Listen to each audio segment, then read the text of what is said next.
Question 1. कवि को ऐसा विश्वास क्यों है कि उसका अंत अभी नहीं होगा? Why is the poet confident that he won't end now? Answer. कवि को ऐसा विश्वास इसलिए है क्योंकि अभी उसके मन में नया जोश व उमंग है। अभी उसे काफी नवीन कार्य करने हैं। वह युवा पीढ़ी को आलस्य की दशा से उबारना चाहते हैं। The poet is confident because he is full of enthusiasm and excitement. He still has to do lots of new things. He wants to rouse the young generation from a condition of laziness. Question 2. फूलों को अनंत तक विकसित करने के लिए कवि कौन कौन सा प्रयास करता है? To keep the flowers in never-ending bloom, what efforts does the poet take? Answer. फूलों को अनंत तक विकसित करने के लिए कवि उन्हें कलियों की स्थिति से निकालकर खिले फूल बनाना चाहता है। कवि का मानना है कि उसके जीवन में वसंत आया हुआ है। To keep the flowers in never-ending bloom, the poet wants to make them blossom from their bud condition to fully blossomed flowers. Poet says that spring season has come into his life. इसलिए वह कलियों को हाथों के वासंती स्पर्श से खिला देगा। वह फूलों की आंखों से आलस्य हटाकर उन्हें चुस्त व जागरूक करना चाहता है। So, his fingers have the touch of spring, and when he touches the flowers, they will bloom. He wants to remove laziness, sleepiness from the eyes of the flowers and make them fresh and alert. Question 3. कवि पुष्पों की तंद्रा और आलस्य दूर हटाने के लिए क्या करना चाहता है? What does the poet want to do to remove drowsiness and laziness from the flowers? Answer. कवि पुष्पों की तंद्रा और आलस्य दूर हटाने के लिए उन पर अपना हाथ फेरकर उन्हें जगाना चाहता है। वह उनको चुस्त, प्राणवान, आभावान व पुष्पित करना चाहता है। To remove drowsiness and laziness from the flowers, the poet wants to touch them with his hands and wake them up. He wants to make them alert, alive, glorious and blossomed. अतः कवि नींद में पड़े युवकों को प्रेरित करके उनमें नए उत्कर्ष के स्वप्न जगा देगा, उनका आलस्य दूर भगा देगा तथा उनमें नए उत्साह का संचार करना चाहता है। That is, the poet wants to shake the youth out of their drowsy, lazy stupor, fill them up with dreams of progress, drive away their laziness and fill them with a new excitement. Question 4. वसंत को ऋतुराज क्यों कहा जाता है? आपस में चर्चा कीजिए। Why is spring called the king of seasons? Discuss among yourselves. Answer. वसंत को ऋतुराज कहा जाता है क्योंकि यह सभी ऋतुओं का राजा है। इस ऋतु में प्रकृति पूरे यौवन होती है। इस ऋतु के आने पर सर्दी कम हो जाती है, मौसम सुहावना हो जाता है। Spring is called king of seasons because it is the king of seasons. In this season, nature is full of youthfulness. When spring comes, The cold climate reduces. The weather becomes pleasant. इस समय पंच तत्व अपना प्रकोप छोड़कर सुहावने रूप में प्रकट होते हैं। पंच तत्व जल, वायु, धरती, आकाश और अग्नि सभी अपना मोहक रूप दिखाते हैं। The 5 elements of nature leave their harshness and become mellow. The 5 elements of water, wind, earth, sky, and fire all present themselves in their glory. पेड़ों में नए पत्ते आने लगते हैं, आम बोरों से लद जाते हैं और खेत सरसों के फूलों से भरे पीले दिखाई देते हैं। सरसों के पीले फूल ऋतुराज के आगमन की घोषणा करते हैं। खेतों में फूली हुई सरसों पवन के झोंकों से हिलती ऐसी दिखाई देती है मानो सामने सोने का सागर लहरा रहा हो। Trees get new leaves. Mango trees get covered with blossoms.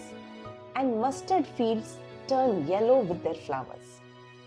The yellow flowers of mustard declare the arrival of the king of seasons. The blooming mustard plants, swaying in the breeze, look as if it's a sea of gold. कोयल पंचम स्वर में गाती है और सभी को कुहू कुहू की आवाज से मंत्रमुग्ध कर देती है। इस ऋतु में उसकी छटा देखते ही बनती है। इस ऋतु में कई प्रमुख त्योहार मनाए जाते हैं, जैसे वसंत पंचमी, महाशिवरात्रि, होली आदि। The cuckoo sings and enchants everyone with her song. You can easily see the glory of this season. Many important festivals are celebrated in this season like Vasant Panchami, Mahashivratri, Holi, etc. Question 5. वसंत ऋतु में आने वाले त्योहारों के विषय में जानकारी एकत्र कीजिए और किसी एक त्योहार पर निबंध लिखिए। Give information about the festivals coming in spring and write an essay on any one festival. Answer. वसंत ऋतु में कई त्योहार मनाए जाते हैं, जैसे वसंत पंचमी, महाशिवरात्रि, होली आदि। Many festivals are celebrated in this season, like Vasant Panchami, Mahashivratri, Holi, etc. Holi. हमारा देश भारत विश्व का अकेला एवं ऐसा अनूठा देश है जहां पूरे साल कोई ना कोई त्योहार मनाया जाता है। रंगों का त्योहार होली हिंदुओं का प्रसिद्ध त्योहार है जो फाल्गुन मास की पूर्णिमा को मनाया जाता है। Holi. Our country is the only country where throughout the year there is some festival or the other. The festival of colors Holi is a famous festival of the Hindus which is celebrated on the full moon day of the month of Falgun. यह त्योहार रंग एवं उमंग का अनुपम त्योहार है जब वसंत अपने पूरे यौवन पर होता है। सर्दी को विदा देने और ग्रीष्म का स्वागत करने के लिए इसे मनाया जाता है। संस्कृत साहित्य में इस त्योहार को मदनोत्सव के नाम से भी पुकारा जाता है। This festival is a unique festival of colors and enthusiasm when spring is at the height of its youthfulness.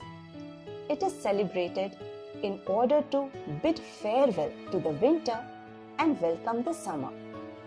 In Sanskrit, the festival is also called Madanotsav, Festival of Love.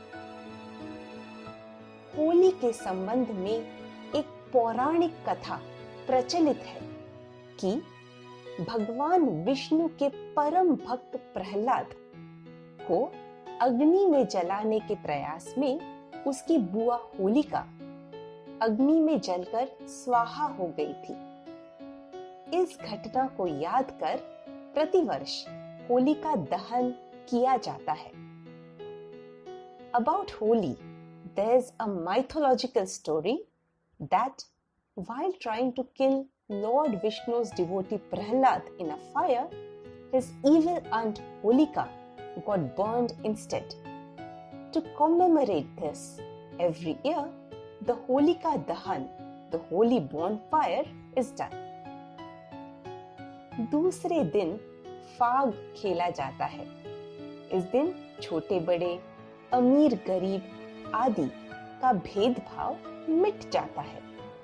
सब एक दूसरे पर रंग फेंकते हैं, गुलाल लगाते हैं और गले मिलते हैं। चारों ओर आनंद, मस्ती और उल्लास का समा बंध जाता है।